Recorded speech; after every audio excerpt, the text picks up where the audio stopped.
Well, welcome to another Fishing Tales. We're catching up with August 2008 issue today. Again, thanks for all your emails and texts and everything else. You know, as you can imagine, hundreds pouring in, like I said yesterday. Today, a lovely picture of Adam here, young Adam, 27. Apparently he's moved recently as well. And he's also told me about his favourite methods as well, which is lovely. I'm really grateful for that, Adam. Thank you very much, and I look forward to you listening to my pieces in future. So I'm going to pick this up. This is the learning curve here, as you can see here, and basically it's a very packed issue this month because I had a lot of matches to talk about. So it's quite interesting to see the sort of range I was covering back then. These sort of things happen now, but as you can tell, things have just sort of swung. You do different things at different times. So it was all about the high profile event. So there never seems to be a break in top level match fishing. In the last month, I've taken part in Fishermania qualifiers, the UK Champs and the Super League final. I'm not complaining though, and it's certainly given me plenty to analyse for this month's diary. So where do we start? Well, Woodlands View Fish Show qualifier is as good a place as any. There's definitely a different atmosphere at these matches as a range of anglers from all over the country come to try their luck at winning a golden ticket for the showcase event. I've only been to Woodland View once, and that was a long time ago. That's not the case anymore, been a lot now. And that was a long time ago, so didn't really know what to expect when I drew peg 11 on a lake named Barley. I was amazed to find every peg on the lake was in, but not as amazed as Jeff Ringer on the next peg, and we had a good laugh and a moan while setting up as our gear seemed to merge into one. I remember that day really well. Those lakes at the back of Woodland View are really nice lakes, but the pegging is unbelievably tight. So 95% of matches there are either every other peg or potentially two miss one, not every peg. We couldn't even lay our rods down because we were right on top of each other, so it was quite amusing. We both felt that feeder fishing would give us the best approach as the far bank was 20 metres away. With the lack of room, the fish would probably back off under the pressure. The setup involved a Preston pellet feeder, which you can see here in the picture. Love that one. Which I had to adapt to make free running from the start with a 12-inch hook length below. I set up a short and long pole rigs out of courtesy more than anything else, and I planned on feeding heavily on these lines to try and draw anyone's fish to me, which is probably not how we'd go about a commercial these days. Probably take it a little bit steadier, I would imagine. But as the match started, all the pole cups went out, but both Jeff and I were straight on the feeder, and after early carp, and to our amazement, it was solid. I had a problem though. There was a big sunken weed bed against the far bank where I was casting, and Jeff was slowly pulling away from me. I'd established a gap of about half a metre to cast into, which was made worse because I couldn't see it. And I actually remember that reading back about this. Effectively, the far bank had lots of weed in it under the water. I hadn't been around to have a look or anything like that, and I was casting onto sunken weed. But it took around 30 minutes or so to figure out where that weed was. Whereas if I'd have known exactly from the start, and the start was the best time, it would have given me a bigger advantage. It was definitely an issue to learn from because I could have easily gone round to the far bank and at the start and removed the weed. So that's definitely what I should have done. As I was casting without a hook length on before the start, I never really found it. It was only once the match began. So it's rare to find a nice easy place to cast on many far banks. So it's important to have a thorough chuck around beforehand. So it really, what makes it worse is I knew that, but I still didn't do it. Idiot. And that is true. What an idiot. Back to the match, and eventually I began to claw back level. With 3 hours gone, I had 60 pound in the net, but bites were drying up fast.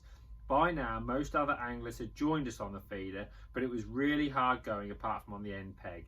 I tried the pole several times, but to no avail, and with only 3 fish to show for my efforts in the last 2 hours, I finished with £67 14 ounces. Jeff experienced the same problem with his peg dying, but his 21 fish edged out my 20 for the section. I think Jeff weighed maybe 70, maybe 71, something like that. I was really disappointed because although Andy Mayer produced a brilliant performance to win the match with £92, I definitely felt that my peg had been capable of winning had it not have been so crammed together. Well, I suppose you could say that about anything really. And I think I finished 8th in the match, which was a lot better than I'd anticipated from the area. I think if I'd have gone round and had that cleared out from the start, I think another £25 was potentially doable. The fish were quite big, so interesting to look back on that.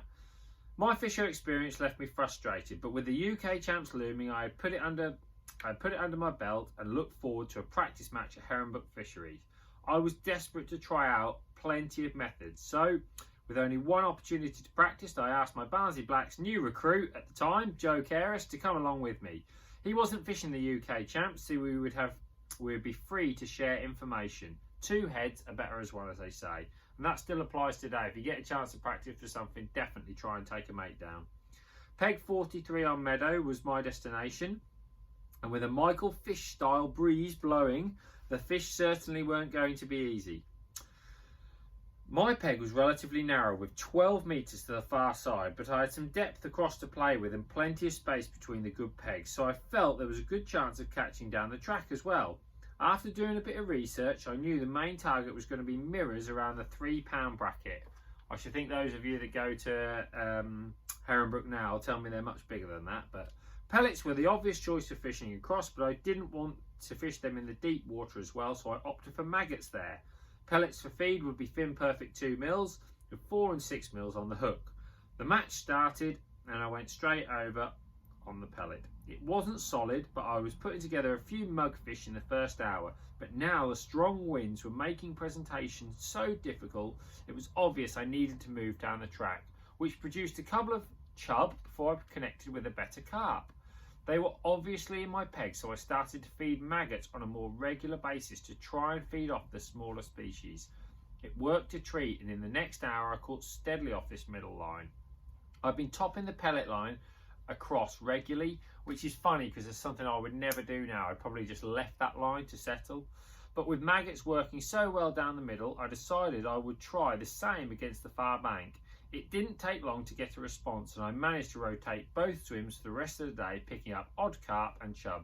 I ended the match having fed 4 pints of maggots and felt I'd kept the peg going by identifying the most productive bait and switching early.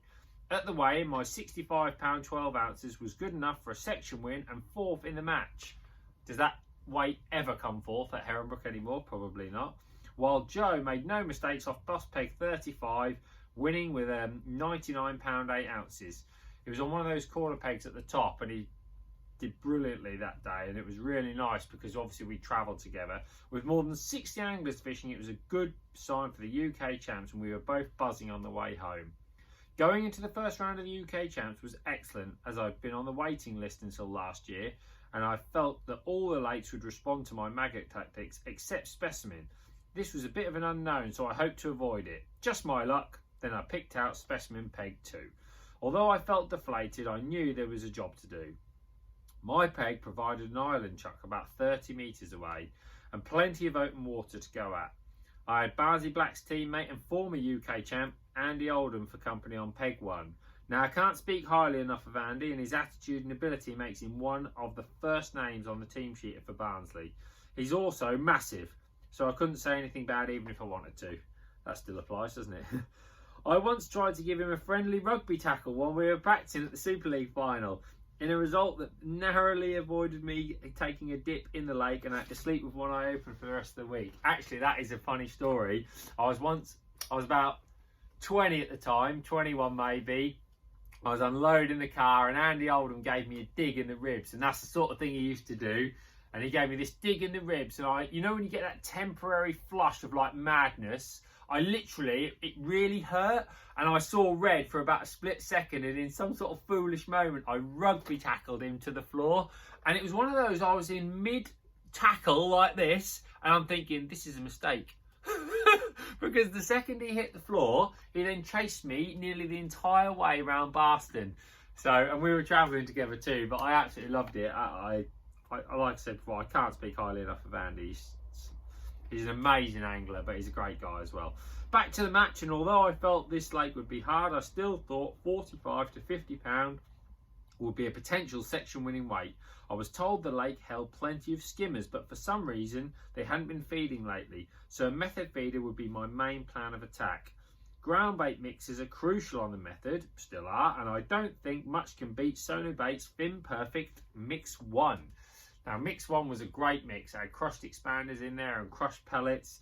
And it was a really nice combination, perfect for the method. It's actually reflected a lot in a lot of the ground baits we do today, in like match method mix and crushed expander and 50-50 method and pastes. The base of those are all in there still, so it's quite interesting. It's the same mix I use for both pole and feeder, which is really handy. I fed 6 balls containing plenty of pellets and corn on the pole line to start with. 6 balls. I'd have probably like tapped in 30 pellets these days. That's crazy. Starting on the method feeder tight across. Again, accurate casting was vital. And unlike last time, I spent ages searching for the right place to cast to. I remember that. I spent so long casting a bomb. This was essential as there was a partially sunken log in my peg, and it took me a few casts to get it right. I found the best option was to bury the hook bait and punch the feeder right into the overhanging sedges, then just drop it back in. So basically, you know those sort of like wispy sedges that hold into the water? I remember that, literally trying to hit those so it just sort of fell through. This must have looked a little strange to anyone watching, but worked to treat as the fish were hugging the far bank. So without brushing the vegetation, you didn't get a bite. Some interesting points arose during the match. Firstly, I'd always believed that when a carp attacks a method, it wasn't too fussy about what hook bait it sucked in. And when the going's hard though, I'm actually starting to believe that hook baits do make a big difference, which now we know they massively do. Well, it certainly did on this particular day, as meat was by far the best bait, with maggots and pellets definitely weren't working as well. Interesting.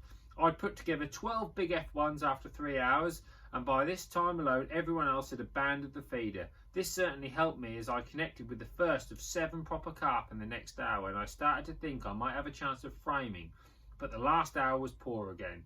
With only 1 fish to show for my efforts, I was nervous at the weigh-in as both end pegs had caught steadily. I weighed 47 pounds 12 ounces, then waited anxiously to see the final angler in the section record 41 pounds. I had won the section, a great start to my UK Champs campaign. But there's certainly a long way to go, and with so many top-class anglers in the field, it's still anyone's title. I will comment that I went to Lindome next round after winning my section at Heronbrook, and I thought, happy days, Lindome next round, that's a guaranteed top 3. Stone last in the section, so that was the end of the UK Champs title campaign that year. I'd also like to mention that Tommy Pickering does a great job running this event and gives everyone plenty of stick as they come up to draw, especially me, that's true. He even had the cheek to insult me that I draw well. Tommy Pickering, the all-time greatest drawer ever, accused me of drawing well. What is the world coming to? Still true. Anyway, I had a couple of days to get my breath before I was off to practice for the week with Barnsley Blacks for the Super League final at Barson Lakes. I do actually work full-time, believe it or not, and I did. There was an open match on Sunday prior to the final. Unbelievably, I drew next to Andy Oldham again. After recent reports and the fact that all the fish were spawning, I expected the fishing to be rock hard. Being teammates, Andy and I opted to try 2 different methods and start formulating an idea for the week ahead. We both fed the pole line with worms and casters, but I would fish a method feeder while Andy would fish a conventional open-ended feeder. With the majority of the lake skimmers spawning, it proved to be the method that dominated. It was only in the last hour when Andy chucked the method that he started to catch. This set the tone for our week. We always caught a few fish on the method, then by feeding positively on the pole, we found the fish would come closer in the last 2 hours. Going into the final, I was brimming with confidence, as were the rest of the team. Unfortunately, we woke up to bright sunshine and little wind, which led to difficult fishing conditions. I still felt we would catch some carp on the feeder, but as the day went on, it became apparent that the carp just weren't feeding. This left us third on the day with 47 points, probably too far behind Dawkins' awesome 25-point total.